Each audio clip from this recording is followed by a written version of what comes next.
Sister Angelica organized a memorial for Rip in Los Angeles at Paramount Theater. It was a wonderful event.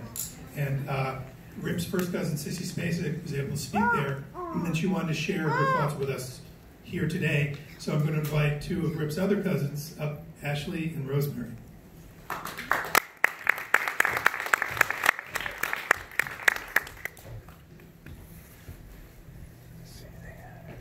Ashley. This is my sister Rosemary. Our grandmother, Rose Spacek-Byrd, was Rip's aunt, his most doting supporter. She was his head of marketing, one might say.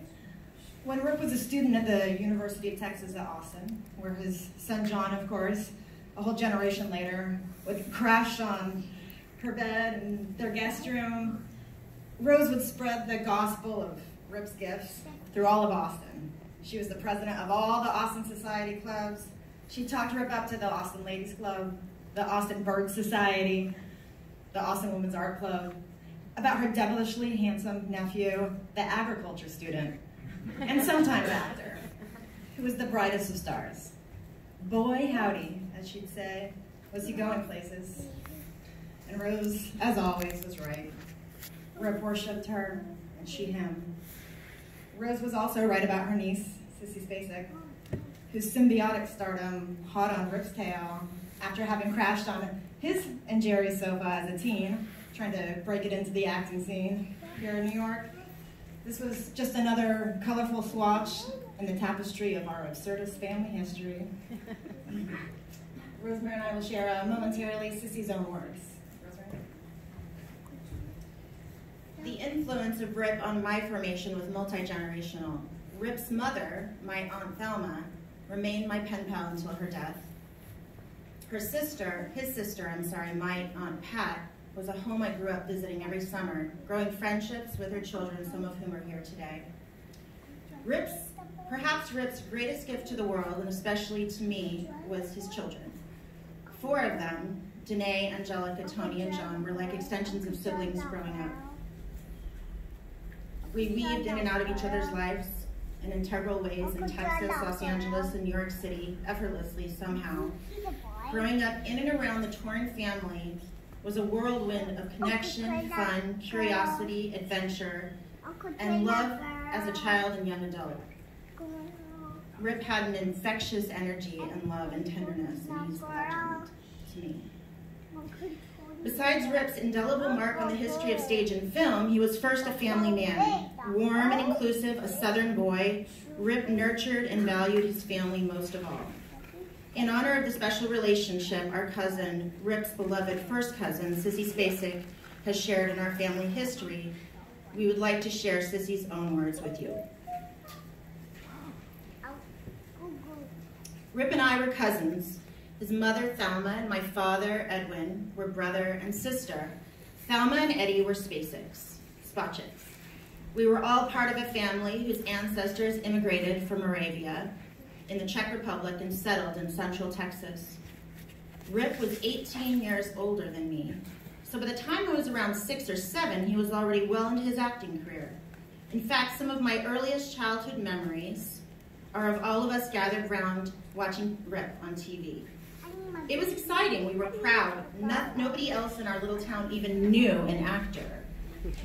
I also have early memories of how much Rip loved to fish. My dad's Uncle Eddie was the one responsible for teaching him to fish and hunt, which became 2 of Rip's greatest passions.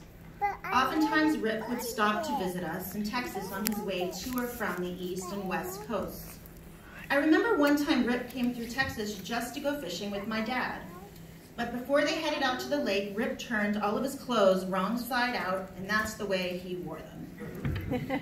Hours later, when they returned home with an enormous string of fish, he cleaned them and cooked them, and when dinner was on the table, he just turned his clothes right side out, and voila, he was ready.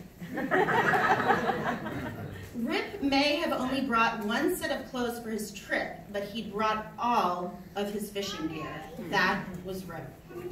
Most everyone who knew Rip knew how headstrong and ornery he could be, but I'm not sure a lot of people got to know the softer side of him like I did. When I was 16, my older brother was gravely ill, and my parents were worried about the toll it was taking on me. so they asked Rip if I could come and stay with him in New York for part of the summer. They wanted to get me out from under the weight of my brother's illness, even if this was just for a little while. Before long, I was on my very first airplane ride and on my way to New York City, where my eyes would be open to a whole new world, a world of artists and musicians, of theater actors and writers. When I arrived on his doorstep, it was the summer of 1967, and Rip and his wife, Geraldine Page, were the toast of the New York theater and art scene. That year, Rip won an Obie for his work in Norman Mailer's The Deer Park, and Jerry was starring in the Broadway production of black comedy White Lies. Their careers and their lives were busy, but they still created a space for me and made me feel safe and welcome. They had a casual, child-centered household. It had a cozy, homey feeling, and their children's artwork was everywhere. They had 3 toddlers, 2-year-old twins, Tony and John, and a 3-year-old Angelica. She pretty much ran the show. And very often, Rip's oldest daughter, Danae, would visit and join in the familiar chaos. Rip loved to cook, and on most days, he would make dinner for the whole family. The dining room was always piled high with big boxes of fan mail that they just push up to the table and throw a tablecloth over when they needed to set an extra place or two for unexpected guests. Boxes of fan mail used to extend to the dinner table. Now imagine that. Rip kept his motorcycle chained up out front. And sometimes I watched from my window as Jerry would hop on it, side saddle, and wrap her arms around him. Then Rip would tie the big chain around his waist, secure it with a padlock, and they'd ride off. I was thoroughly dazzled. I tagged along with them just about everywhere that summer, and I experienced things I never could have imagined. Jerry was starring in 2 one-act plays on Broadway, and I went to the theater with her every night. I think I watched the show from nearly every seat in the Ethel Barrymore Theater.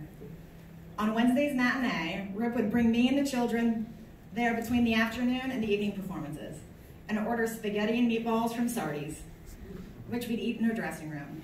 Waiters in starched linen jackets served the dinner from large silver platters with silver dome lids.